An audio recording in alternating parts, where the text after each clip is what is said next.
Check. Check 1, 2.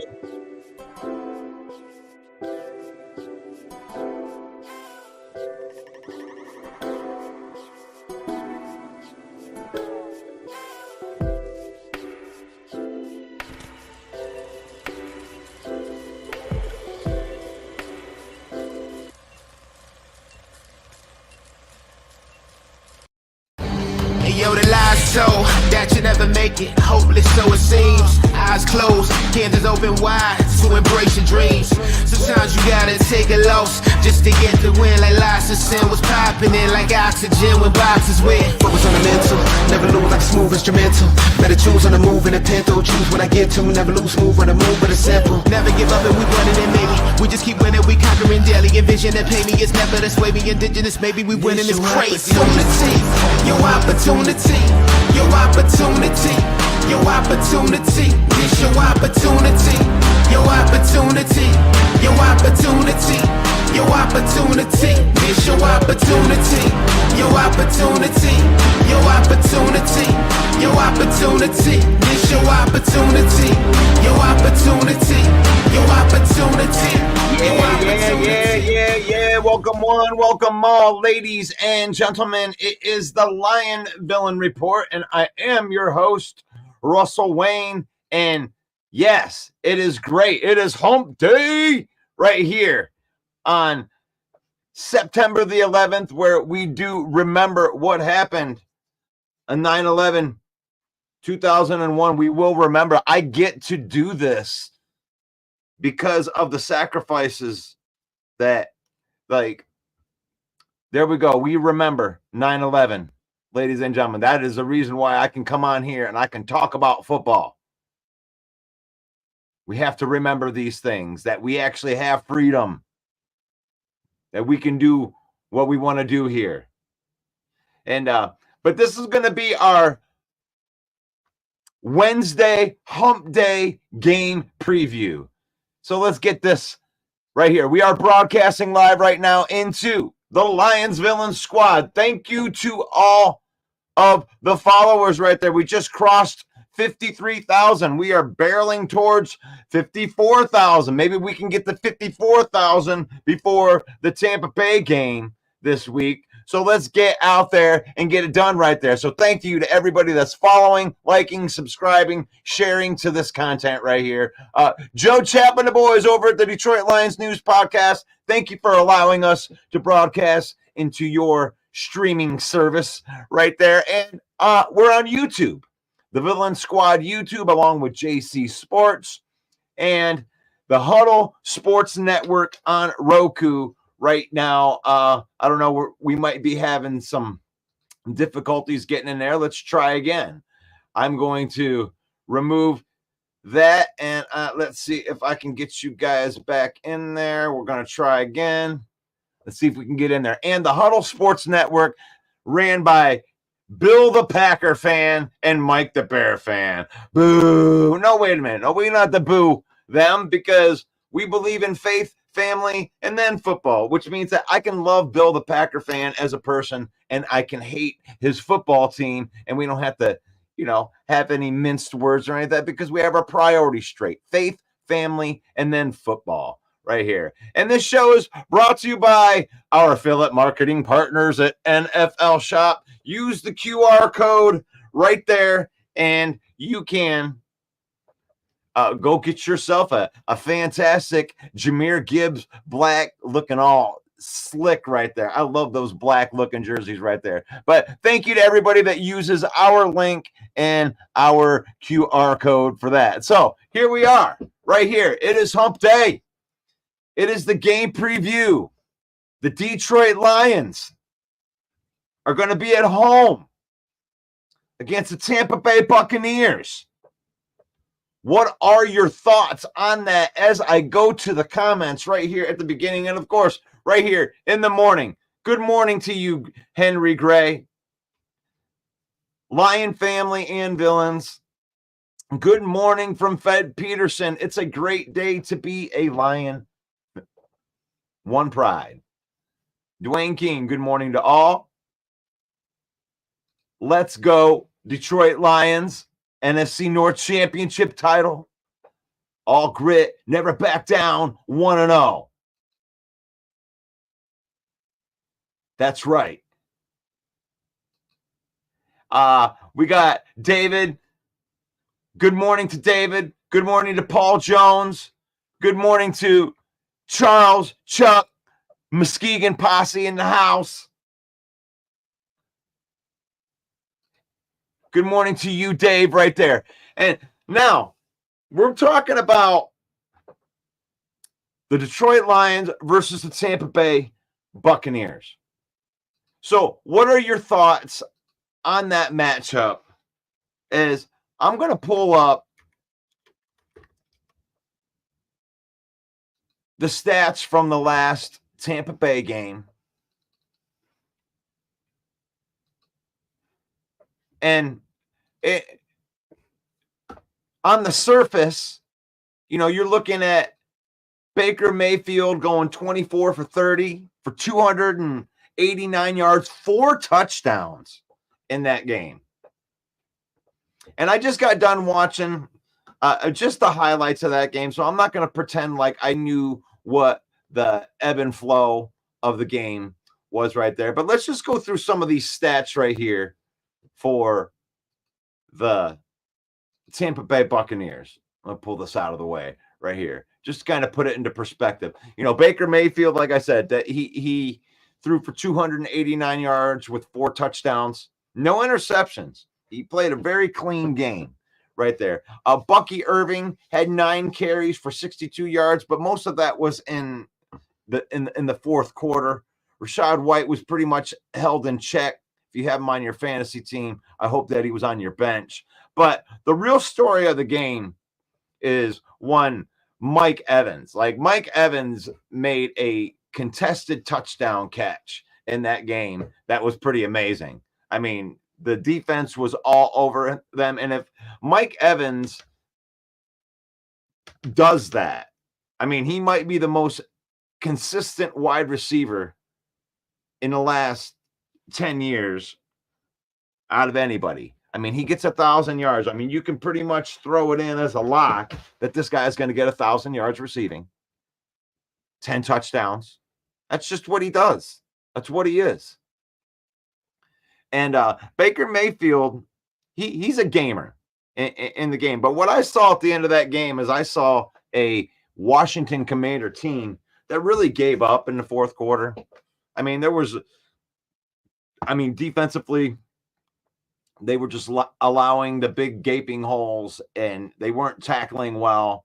They were pretty much making the first person miss every single time. So I'm not willing to crown Baker Mayfield off of the performance that he had just because he had the 4 touchdowns, because Mike Evans broke the will of that team. And Jaden Daniels was pretty impressive in that game. When you look at it for a rookie performance, 17 for 24. That tells me that he is a thrower of the ball too. I mean, well over 60% completion. Only 184 yards, but then he adds another 88 yards on the ground with 2 touchdowns. I mean, this is a real run and throw quarterback threat right here. And Jaden Daniels having more of the Lamar Jackson type of deal. So he did some exciting things in there, but that defense for the Commanders and that secondary just got obliterated by Chris Godwin and Mike Evans and whoever the hell else they wanted to throw the ball to. So as far as the Tampa Bay Buccaneers go, I can see why they're an underdog coming into this game, because they really couldn't run the ball on the Commanders. all that well, and they are definitely not going to run the ball against your Detroit Lions. So one of the things that I know for sure is that Main Event Mike and myself are going to be at this game. Detroit Darcy, we're going to be sitting in Darcy's seats. Darcy and I did a little bit of trading, a little bit of video editing for some seats and some experience right there. Getting into Ford Field. Are you going to the game? Let me know in the comments. I would love to know. I would love to meet up with you guys and maybe drink a beer with you or sip the one that I had, depending on how expensive they are. So we're going to be at that game. Another thing that we know is that Baker Mayfield is going to be seeking some revenge in this game. No doubt about it. We knocked them out of the playoffs. That was a really good game in Ford Field last year in the divisional round. Tampa Bay is a good team. Now, we have their Carlton Davis, but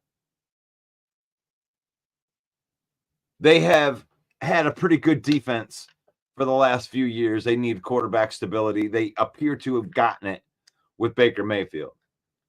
So this could be a scrappy game. We need to know which offensive line is going to be showing up.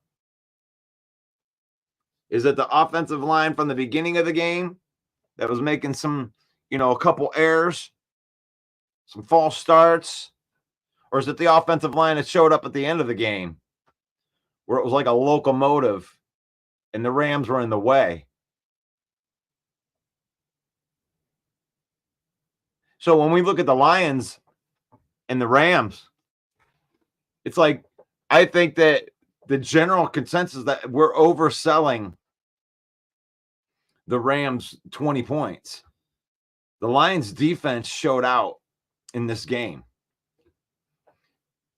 It was something that Jeff Risden, if you missed the interview yesterday, Mike did a fantastic job on interviewing Jeff Risden from Lions Wire, USA Today editor, and had some really interesting opinions on the Lions. So if you can go check that out. But the Lions win in overtime, but what a dominating end of the game. They ran like 80 plays.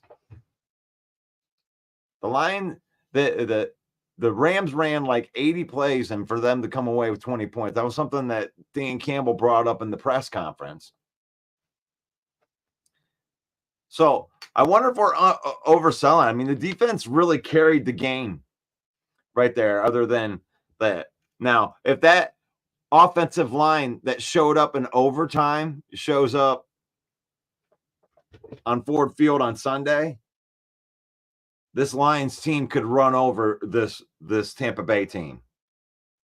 I didn't see anything that Tampa Bay did in that game that really worries me. I mean, some of the big plays that were made by Tampa Bay in that game with Washington just had to do with Washington not tackling well. I mean, some of the passes that Baker Mayfield threw for like a touchdown pass, they were really, really easy passes. I mean, I would admit that about Jared Goff too. Jameson Williams burnt to Tre'Davious White so bad that Goff just had to throw it over. He did. I think that he underthrew it more or less because he was so wide open. You don't want to have him drop the ball, right? I mean, he's got all the speed in the world, so it's the same thing. But Mike Evans had a couple touchdowns like that too, a couple big plays where he's that guy. He's going to be hard to cover, even if they're sticky. So that's the thing that they got right there that can keep them in the game. You know, Baker Mayfield has a pretty good connection with Mike Evans at this point. You know, Godwin's a great yak monster underneath. That's their little Amon-Ra St. Brown. And Baker Mayfield and Jared Goff have a lot in common. I mean, to be totally honest. I mean, here's two underappreciated commodities from, you know, from their previous regime.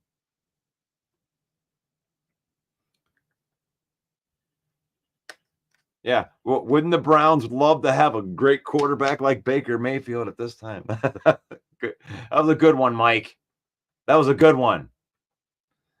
Oh, gosh. Let's get in these comments and see what we got. We ended with domination against the Rams, but got incredible luck to get to OT.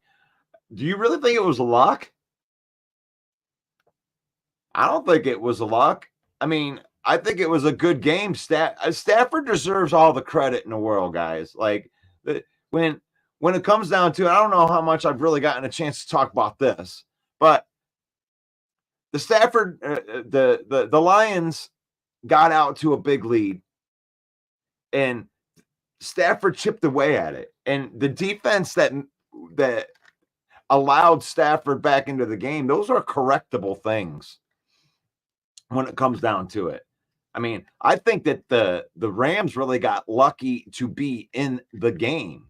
We did a couple of things where we could have put the game away, and you know, on a 4th and 3, you give them a free set of downs. You know, on a third down, you do pass interference. Maybe it was not the best call in the world, but still, you give them a free set of downs. We gave them extra chances on a couple of different occasions in there. So I don't know if we got lucky.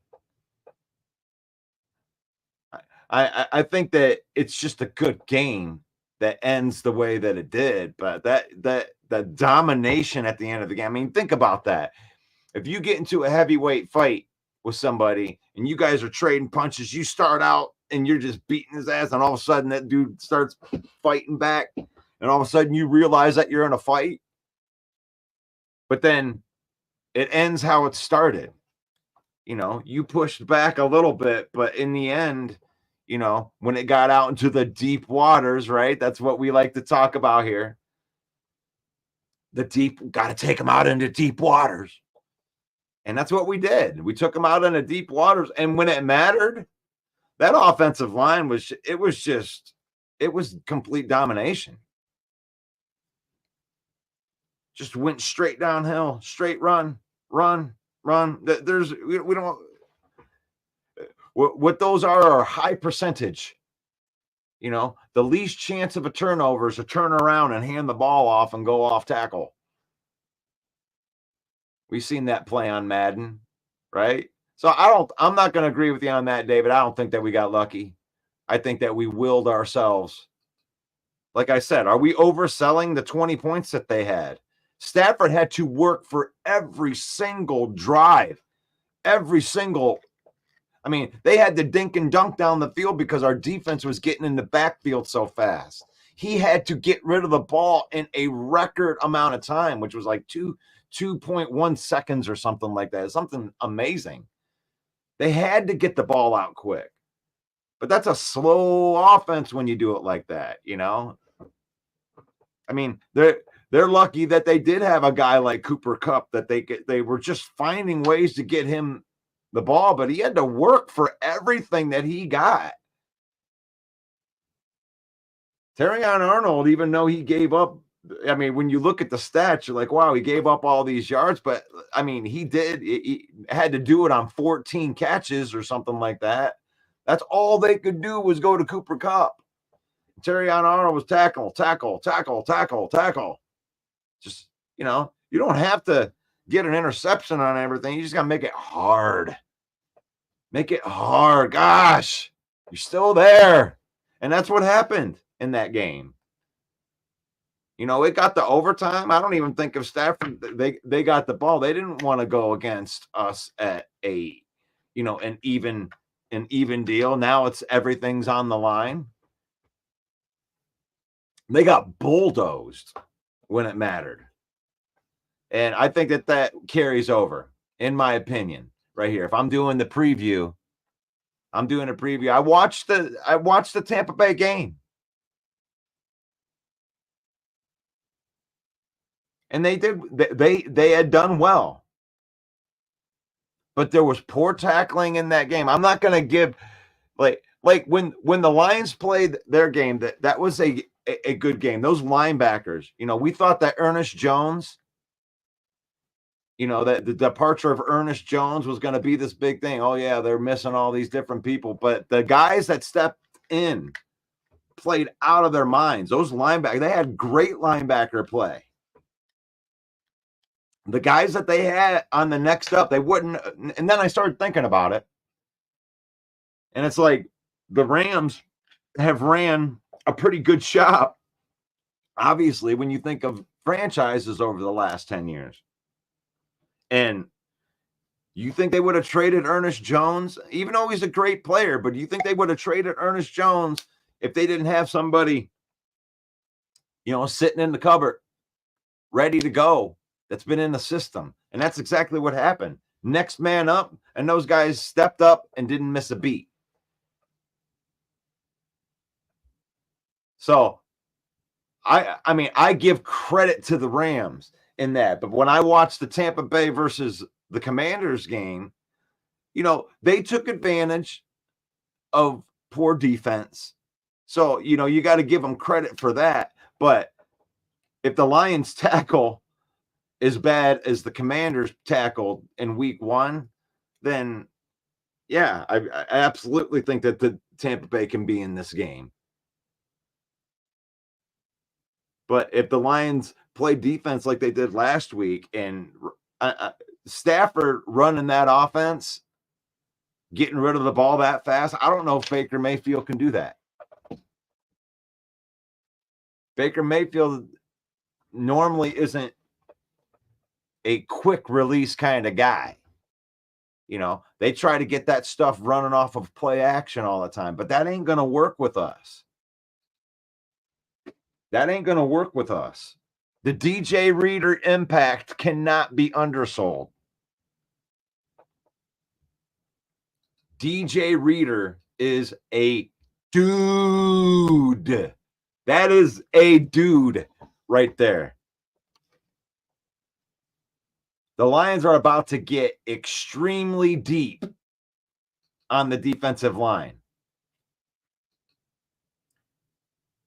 And if you guys were on here yesterday, after the interview with Jeff Risdon, I went through some of the PFF stats with the Lions, and all of the guys that they brought in to be better on the defensive line were better. Levi Onwuzurike. That's what they told us all off season. You got to wait and see it on the field. Okay, there it is. Right off the bat, just like we thought. Davenport comes in, makes an impact. He gets a half a sack. Levi gets a half a sack. Aiden gets a very, very important sack to end the game in regulation. So this is when it comes with the Tampa Bay Buccaneers, their style does not match up against our style like this. And the DJ Reader impact is huge. It's huge. Like, he commands the double team, and he's going to push the pocket. He's not going to give you any pocket to, move up into. Sometimes when you get pressure, you can step up into the pocket. That ain't going to happen when DJ Reader's out there. That's just what he is. He's not going to go get 10 sacks or anything like that. That's not what DJ Reader does. DJ Reader does not do that. What DJ Reader does is he is a people eater. He commands two people to keep him from blowing up your run play. You have to. You have to put two people on him, or he will get a pass rush. He'll collapse the middle of that pocket. So you got to command two people to him. They usually, so that's going to leave a lot of one-on-ones.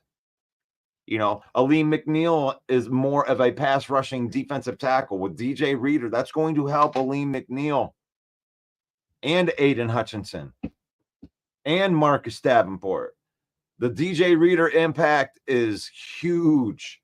I think I would even get, I think I could even get like the Viking fan, you know, like Jason MC and Broski Bear to agree with that. So I think Tampa Bay is going to run into a buzzsaw here because Stafford woke up the team, you know, and I wouldn't even say it was Stafford. I'd say they contained Stafford. You run 80 plays and only get 20 points. That's your defense playing pretty good, especially against an offense like that one. You know, we thought we were going to lose all these offensive linemen. They only ended up having one offensive lineman down, you know, and it was just a good fight.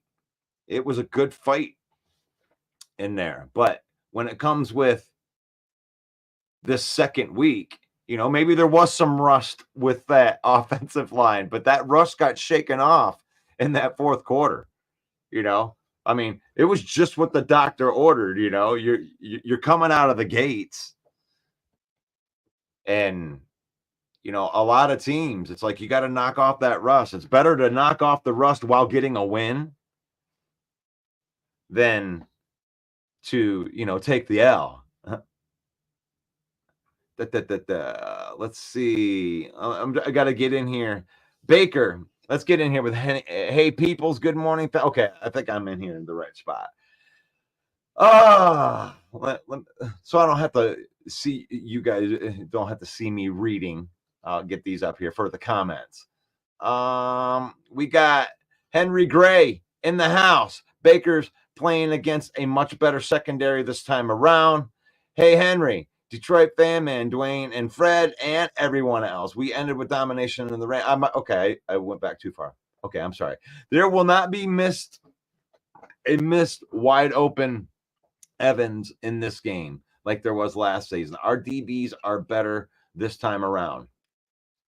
I have to agree with that, especially after the first week. Our defense looked really good last week. Okay.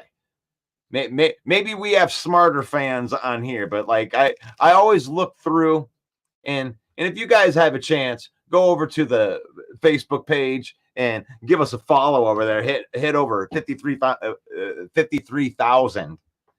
But we got some great posts out there that have some good conversations in there. So hop in the comments and, you know, join the conversation as we do it right there. So Paul Jones, 7 red zone trips and only a TD to show for it. Yep, that's what it is. I mean, the bend don't break. Is it just me, or does it seem like Ben Johnson is holding back plays? Let's talk about that. You think that he's holding back plays? I don't know. I don't think so. I think that Ben Johnson, like in the interview that we had yesterday with Jeff Risen, he touched on this. He alluded to this. But it seems like Ben Johnson sometimes tries to outsmart. He always wants to be the smarter thing. And, you know, and if he plays my John Madden football style, I think that we might be a lot better off. And that's just, I'm going to do this thing to you, you know, and if that's running off tackle and it's working, I'm going to do that shit. I'm going to keep doing that shit until you stop me from doing that. And I wish that he had some more of that. Maybe he'll get some more of that in him. But if off tackle is working with David Montgomery, let him eat. Just keep running the ball. Like, stop me. Stop me first. And then when they put the assets in there to stop that, then hit them with the other play, because you know they're getting mad about getting ran over. They'll stick that guy in the box, and then you get the one-on-one with JMO. Just like play their things against them. You don't always have to be playing the chess. You know, it's like a UFC fight. Once you catch that guy and you see him stumble, go in there and, you know, finish the job. You know, don't be afraid to go out there and step out there and beat some ass. You know, we don't have to let these guys and be in a chess match with these guys all the time. If we can get out and ahead of these guys, you just choke them out. So now I don't think he's holding back plays. I think that he just needs to realize who's on his team every once in a while. Let those offensive linemen eat. You saw what would happen if you just run the ball 7 out of 8 times. So Gibbs can run between the tackles, but Monty was born to. But the thing was, what they did was they split those carries up. So when you got into the fourth quarter and then to that overtime, that defensive line was wore out, guys. They wore out. Our offensive line wore out that defensive line, and the last thing they wanted to see in overtime was Penei Sewell and Frank Ragnow and Zeitler running downhill on these guys. They were just done. They were done. They were just done. Think about how that Lions D-line couldn't take advantage of a Rams patchwork offense. They were missing one guy, dude. And they did take advantage of it. Were you even watching the game, broski? They absolutely did take advantage of it. Stafford had to break the NFL record for quick releases. At some point in time, you got to give credit to the quarterback and the game planning, because the game planning took the defensive line out of the game, which was they didn't have to block. They had pressures all over the place. They had QB hits. They affected the play. What are you talking about? They absolutely took advantage of that patchwork O-line, which was only missing one guy. Wow. I love how you minimize, man. I'm not going to minimize your loss or your win. Wow. Imagine drafting a quarterback number 1 overall and having to be saved by your defense. Imagine that. Imagine having all this hope for a quarterback that maybe he'll be benched by week 5. Wow. Okay. I mean, I could play the trolls too, but I didn't want to do that. I want to give your team respect for that, for when Will Levis makes maybe the most horrible decision in the history of decisions, that you take advantage of it. You know, if your defense is scoring touchdowns, take advantage of it. Take advantage of it. Yeah, take advantage of every opportunity that you can get. Brent says, no, they're just like the Bears, bro. You see, this is where the you know, it's weak trolling. Dave, you look very average out there. They are very okay. Are we minimizing here? Is that what you're doing? Are you minimizing our win, broski? Did you come on to the Lions show to minimize the Lions win? Wow, gosh, I actually thought that you would come and like be happy that your team won, like more. Or, you know, and congratulate the teams that won. You know, like the Minnesota Vikings that we were all making fun of. They beat the crap out of them. What the New York Giants, Danielson.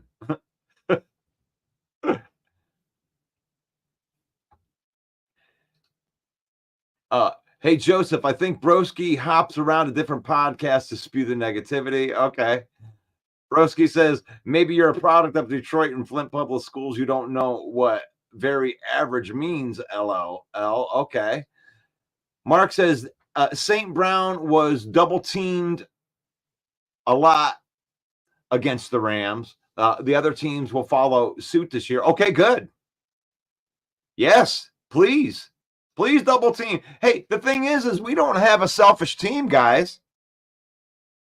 You guys, it's funny that when the Lions win a game and you look at this like a troll. This can't be a troll. This can't be a troll. You can't be serious on that, right? Do you know what them double teaming St. Brown and Laporta did? It did what we thought it was going to do. It created one-on-one matchups with Jamison Williams, who he ate. Jamison Williams. Yep, there you go. Stop playing with the kid. Don't play with the kid no more. Jamison Williams has arrived now. That's what you're going to do. Double team the middle. You know, Amon-Ra made all of his money in the middle. And the Rams used all of their resources to make sure they took away the middle of the field. And all that stuff that Lions. And really, if the Lions didn't have Jamison Williams, then that would have been a successful plan. St. Brown was double teamed a lot against the Rams. Other teams will follow suit. Yes, please allow that to happen. Because there isn't a DB that's going to cover Jamison Williams one-on-one on that outside. It is what it is, man. That's the pick your poison. There you go. Here's where it is. It's a Brad Holmes guy. This is the villain. This is what the villain means right here. What the villain is when you use your assets to stop one part of our offense. The villain is the guy that's got the one-on-one matchup. So during the game, that was Jamison Williams played the role of the villain. So let's get into it. This is the week one villains. The week one villains right here. These are the guys that changed games. And Jamison Williams, 5 receptions, 121 yards. He gets a TD. And then the roles got switched in overtime. Because when you got to use your safety assets to make sure that Jamison Williams doesn't torch you over the top, what do? You give David Montgomery the ball, and he pounds your defense. You get our offensive linemen, the Lions' best players, you get them running downhill. When the Lions are playing Lions football, that's what makes it unstoppable. I mean, and the Lions didn't even have their best game in the world.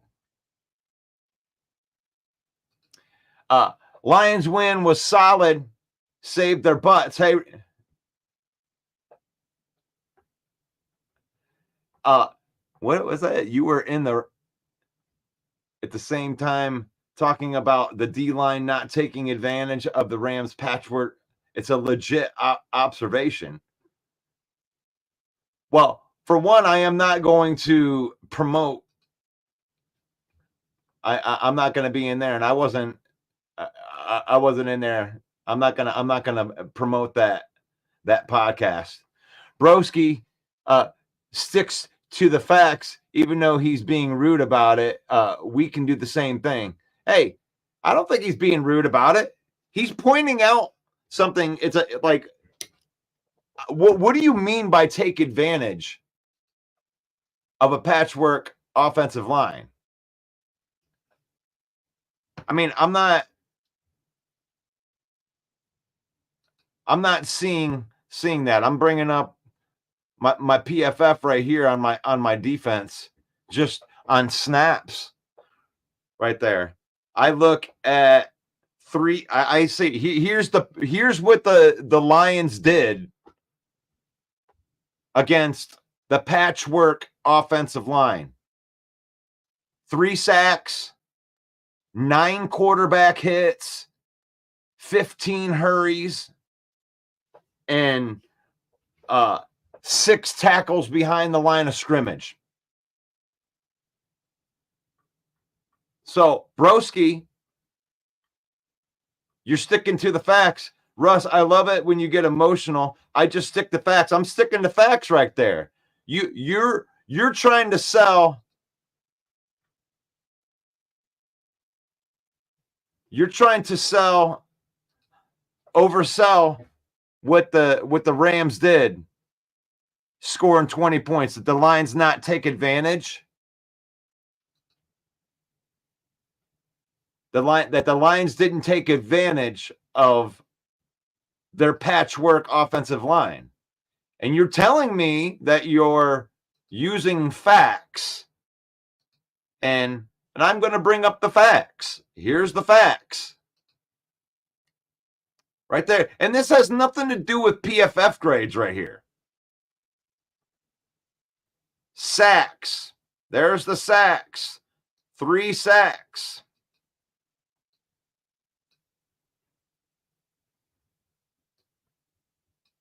Nine quarterback hits.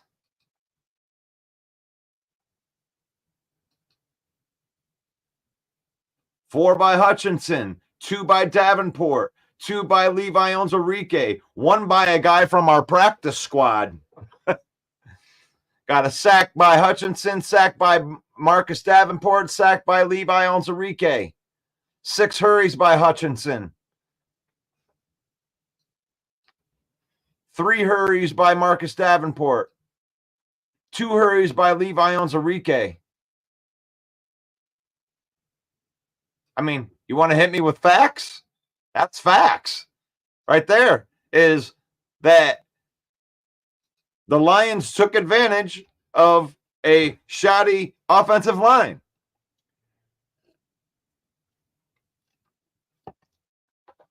They scored 20 points. Yeah, I mean, you act like they scored 40 points on us. Oh, exactly. The Lions have too many weapons.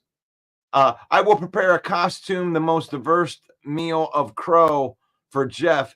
He's on, if he is right about the Vikings defense. Oh, you didn't like that.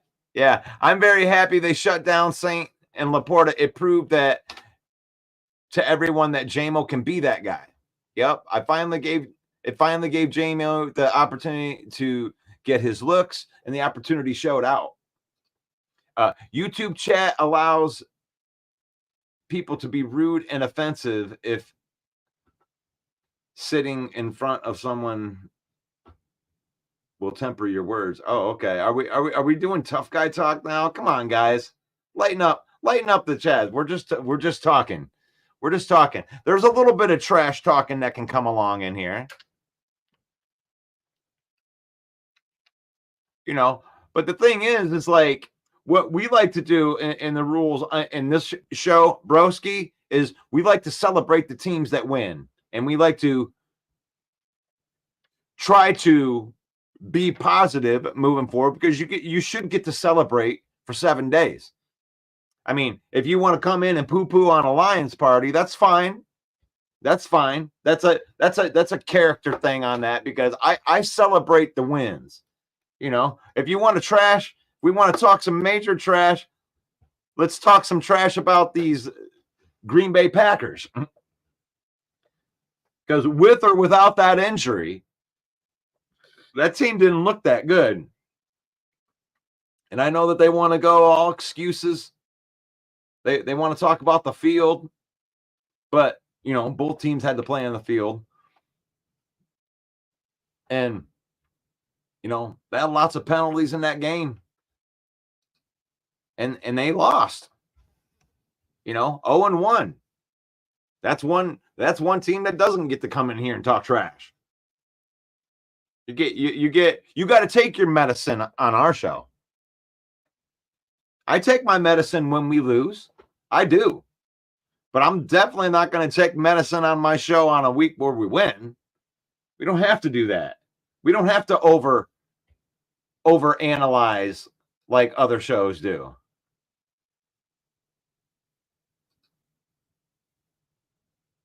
We don't want to overanalyze. I mean, there's a reason that they won the game. When you look back through the game and you watch the ebb and flow of the game, you know, the offense came out slow. The offensive line, the strength of the Lions team in that Rams game came out slow. They made some mistakes. You know, I think the mistakes that they made were very correctable. You know, got some false starts, some timing things. You know, Zeitler is there for the first time. They got to work through things too.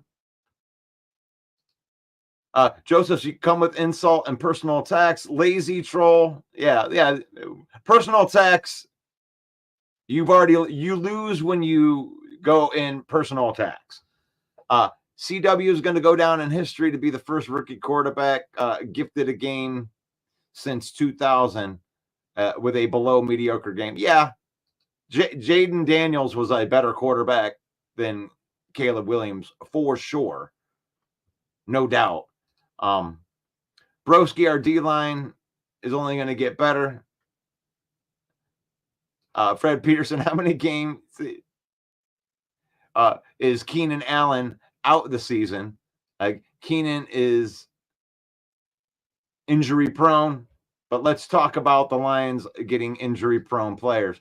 See, this is where I don't like the trash talking because, you know, Broski brings up a couple things and all of us go after him and you know, talk about this and talk about that. And what I really want to talk about is what the Lions are going to be doing this week with the game preview with Baker Mayfield. You know, with Baker Mayfield, you know, having a good game going in there, you know, going for 289 yards for touchdown, 24 for 30. He only had 6 incompletions, you know, and the Lions are going to have to get in there. But to Broski's point of them, not taking advantage of an offensive line, I think that had more to do with Stafford getting rid of the ball fast. I mean, I think that Stafford played an excellent game. I mean, he played an incredibly clean game. And, you know, towards the end of that game, it was only Cooper Kupp. They were just trying to find creative ways to keep getting the ball in the Kupp's hands. And Terrion Arnold made it hard on him for the whole game. When I look at the defenses, I mean, it looks like a good game through. Most of the guys, they have a couple of guys that graded really, really low, like in the 30s and 40s, but the Lions didn't. All the Lions guys, even the lowest guy was like a 54. That's not great, but that's not the worst of your team. You know, if the worst of your team is a 54, I'm used to seeing 30s and 20s on every team, including the Bears. So, you know, you're looking at Tyler Davis and, you know, Bobby Brown, defensive tackle, Tre'Davious White, you know, all those guys, they didn't have good games. You know, the worst game that anybody had from the Lions, I should even say that took meaningful snaps. Really, most of them were in the 60s. So I thought that the Lions defense actually carried the team when it comes with it. But that's all right. Because I got the Macho Man Randy Savage right here talking about the Lions Villain Report. The cream rises to the top, brother. Yeah, and the Detroit Lions are the cream that rises to the top. No matter what, drag them out to deep waters and then climb to the top rope and drop the Macho Man elbow right into the heart of the Tampa Bay Buccaneers. Yeah, oh yeah, dig it. Oh, man, it's been a minute since we had been able to hear from the Macho Man right there. Thank you, Macho Man. Thank you. I appreciate that.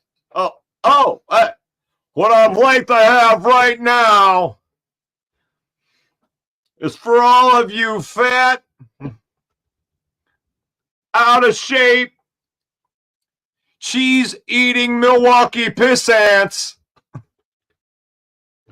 Keep the noise down while I take my robe off and show all of the Green Bay Packer ladies what a real sexy man looks like. Hit the music. Man, we even had Ravishing Rick Rude in here today. It's a star-studded cast. here on the Lion Villain Report. Had to lighten up the mood just a little bit. Oh, I saw Sarah. There's Sarah. 49ers will be a tough game, and I got faith that we can pull off the upset. Mark says NFC North isn't looking as tough as they thought it would be this year. Caleb has a long way to go before he's ready to play with the big boys. We have more talent, and we wore them out, hit them with 100 body blows, and then knocked them out in the 12th round. That's a great, I love that. That's a great one. That's a great comment. That's a great way to describe it. You know, every once in a while you get in a fight, you get in one of those headlock fights, right? Where somebody's just that never give up and just keep grinding on you. And Sarah says, I don't care if it was just the Giants. We beat their ass like we were supposed to. If we lost, it would have been embarrassing. Yeah, you're damn right. You're damn right. Vikings get to stand on top of that mountain, you know, for a week. Beat your chest. Sing it loud. Sing it proud.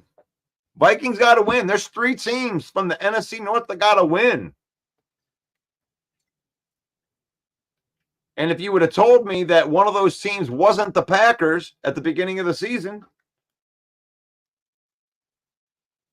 I might have laughed at you. But no, it was the Packers that was the only team in the North that didn't get a win. So the black and blue division might be here. And Jordan Love's going to come back. And I know that he can be pretty good. So I'm not gonna give them too hard of a time, but I'm definitely not gonna crown Jordan Love off of what I saw in that first game. I mean, he got injured, but he got injured in the last 2 plays of the game. He played the whole game, and he was okay.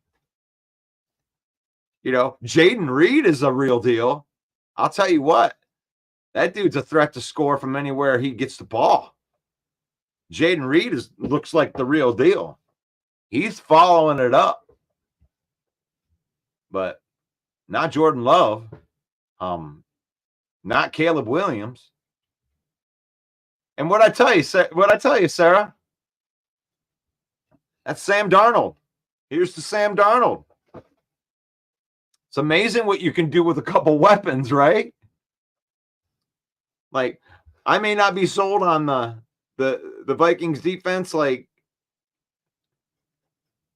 kind of like what Risden was saying yesterday, but that offense is the real deal. That offense is the real deal. I mean, if you could put up points with Nick Mullins and Dobbs, I mean, at least Sam Darnold's an NFL quarterback. Yeah.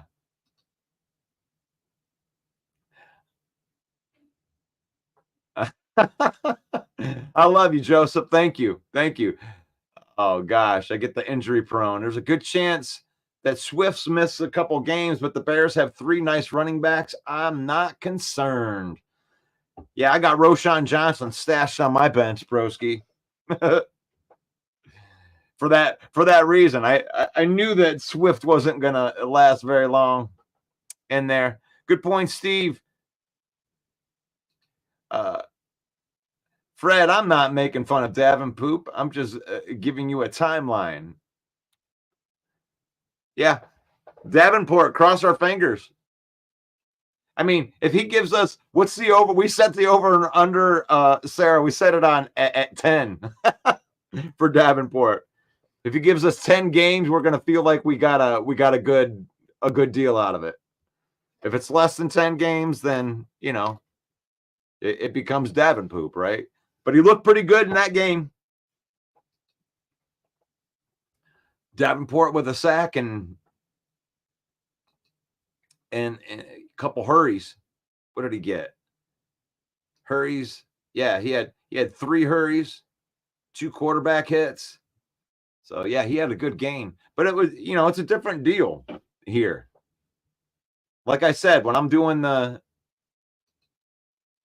review here, the preview, it's DJ Reader is going to help out Davenport a lot, don't you think? And Hutchinson. I mean, those are the types of things. I mean, that's pretty big chance that they took him out like that, but they didn't have to use him in week 1. And maybe it was because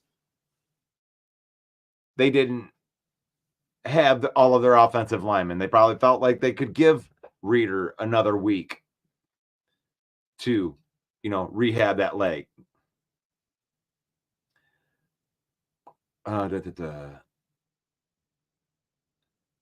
Let's see. Broski Mosley might come back. We're still, man, everybody's just, it's like the Broski show. That's what Broski likes to do. He likes to come in and get everybody arguing with him on there. But I've given them some props. That's where we'll leave it right there. But villain of the week, I don't know. Put your votes in. Jameson Williams or David Montgomery. I put Kirby Joseph in there because the timing of his interception was really, really good. But when you talk about the guy that dashed the hopes and dreams of the Rams, like, to me, it's the villain of the week. It's either got to be David Montgomery or Jameson Williams.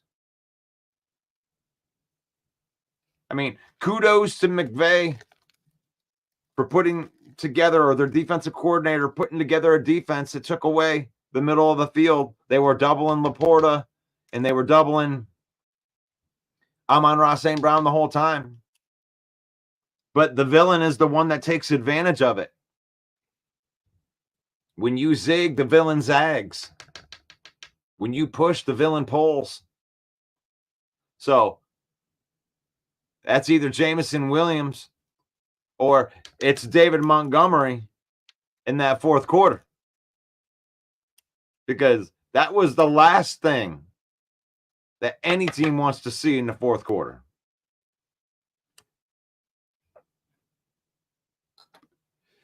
And that's something that not even Broski can say. He knows about David Montgomery. He was beloved in Chicago. David Montgomery, when he left, it wasn't because David Montgomery couldn't play.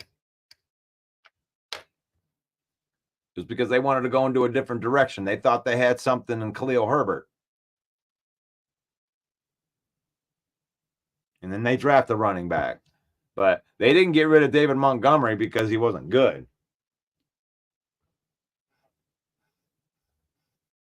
A pounding back that can break tackles. 225 pounds. Running downhill with that offensive line. That could be the villain. What do you think? We got Mark in here, says David Montgomery came through in the clutch. Williams did what we expected to do, but I'm picking Montgomery. I think that this is kind of a landslide. Because I like what Jameson Williams did. I definitely feel that he had that breakout.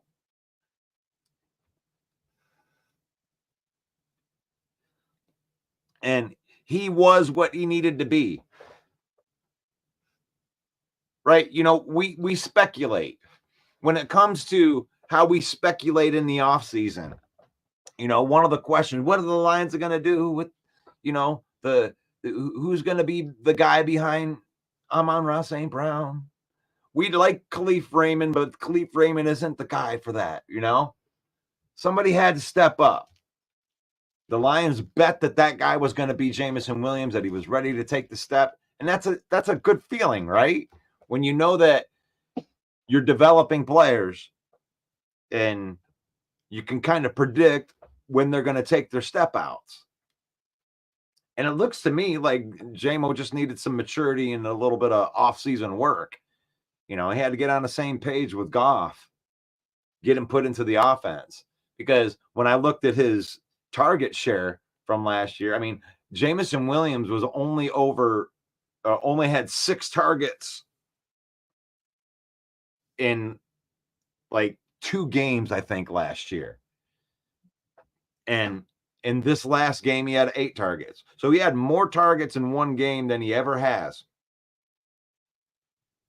in that first game.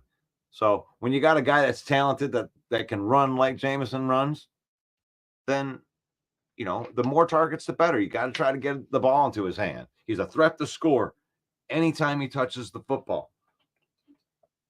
And that's a great thing to have. And that's a great compliment to these yak monsters in the middle of the field. Because when you pull those safeties back, because you have to make sure that you're taking Jameson's speed into consideration, you got the 2 high safeties. That's a favorable running position. And if you bring those safeties down to the box so you can cover these, you know, Amon-Ra St. Browns and the Laporta's in the middle, it leaves the outside open. If you don't have a safety up top, you've seen what can happen. It's pick your poison. That's what the definition of a villain is. So I'm looking through here. It looks like it's a landslide through all of the comments on all the different platforms. I get to see all of the comments from all of the platforms here. But David Montgomery ends up becoming the winner.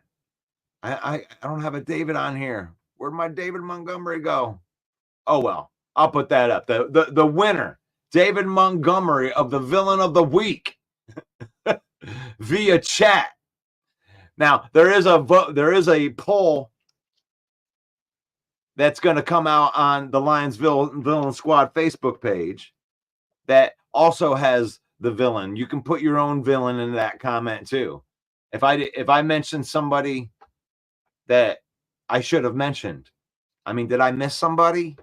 Those were the 3 major players in like game changing events in there.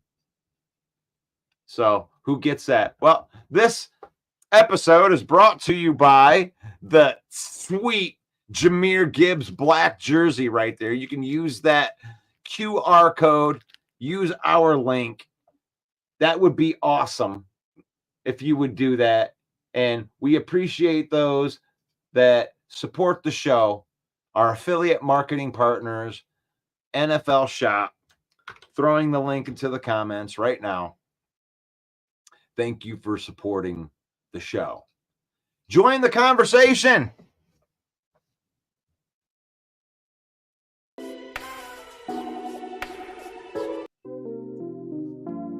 I mean, as much as I love hearing myself talk, I love it when you guys have a conversation in there, even if it's just Broski trolling,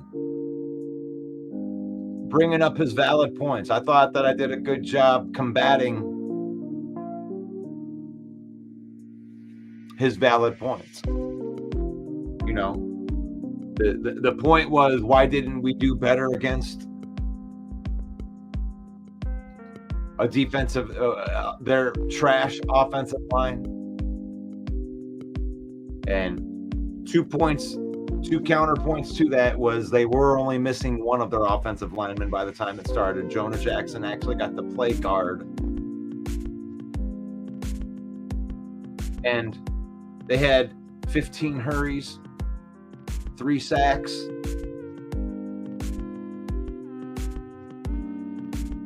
nine quarterback hits.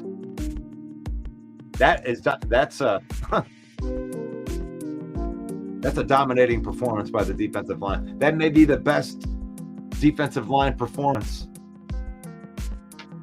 that the Lions have had under Aaron Glenn, period. You know, as a complete body of work. And I'm not just homering here. You know, you may have heard a different counterpoint on a different show today, Broski, but I just disagree with that. And I don't think it's homer. I'm backing it up with stats.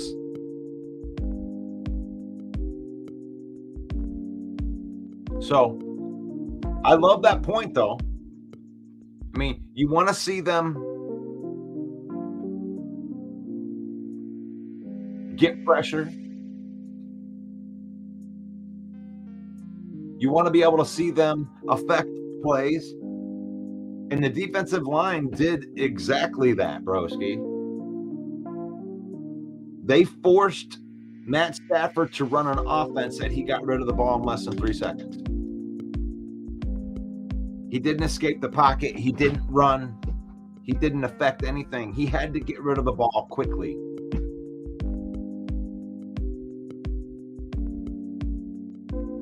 They ran 80 plays.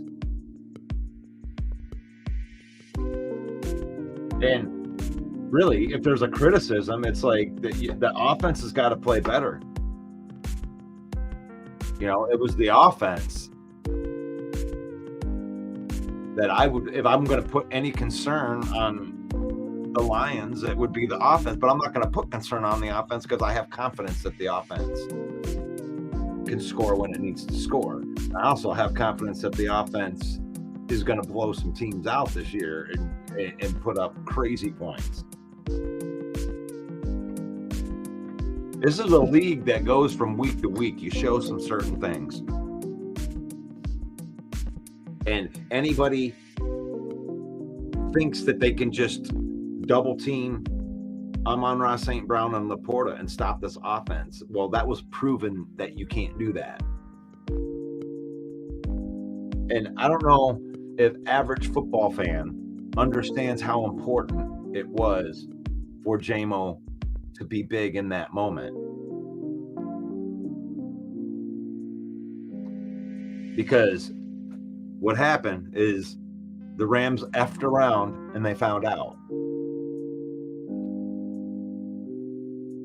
So to the answer of the question, does the NFL now have a secret recipe for stopping Amon-Ra St. Brown? And the answer is yes, they do. But if they do that, they're going to deal with Jameson Williams. So you can stop any player. You can bracket any player. You can come up with game plans. You can say, look, this guy is not going to beat us.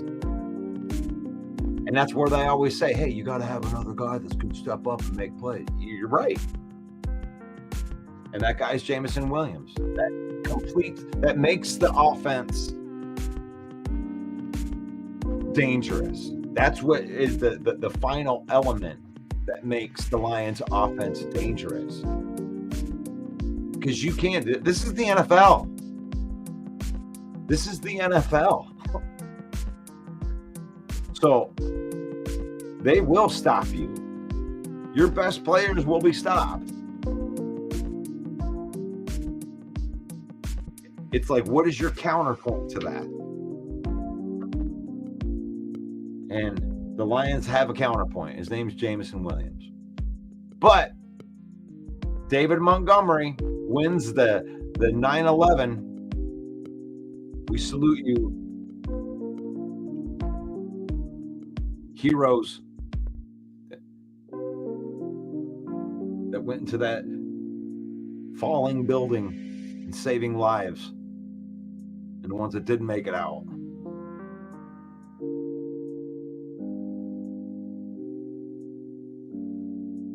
I mean, I get to have a show where I talk about football and a bunch of other stuff that may not mean anything, but I get to do that because of the sacrifices of other people. And I recognize that. And that's what we're supposed to remember today, is that freedom ain't free. Some people had to pay for it. Faith, family, and football. It's the most important thing, guys. I love you, broski. I love that you pull some emotion out of me so early in the morning. But I think that what we do is when we get on the same page, we understand how we communicate. And honestly, you know, I think that the Lions should celebrate that they won a game, right? All week long. Just like I also believe that the Bears should celebrate like they won a game, because they did. And the Skull Nation, they should definitely celebrate because they got to win. It's hard to win in the NFL. Celebrate all 7 days, because you might not win on Sunday. That goes for Lion fan too. We might not win on Sunday. I think we will. I believe we will. I'm going to be at that game. But it's faith, family, and then football. And then when we keep that into perspective, then I love you, broski. I love you, Sarah, Jason MC, Bill the Packer fan. I love you as people. I just hate your football team. And we have a little bit of fun on here. But just remember, may the Lord bless you. May the Lord keep you. May the Lord shine his face upon you until we meet again for the Villain Report tomorrow. Peace out. Hey yo, the lies so that you never make it. Hopeless, so it seems. Eyes closed, hands open wide to embrace your dreams. Sometimes you gotta take a loss just to get the win. Like lots of sin was popping in like oxygen when boxes wet. Focus on the mental, never lose like a smooth instrumental. Better choose on the move in a pinto. Choose what I get to, never lose smooth on the move, but it's simple. Never give up and we running it, maybe. We just keep winning, we conquering daily. Envision and pay me, it's never this way. We indigenous, maybe we winning, it's crazy. Your opportunity, your opportunity, your opportunity, it's your opportunity, your opportunity, your opportunity, your opportunity, it's your opportunity, your opportunity, your opportunity, your opportunity.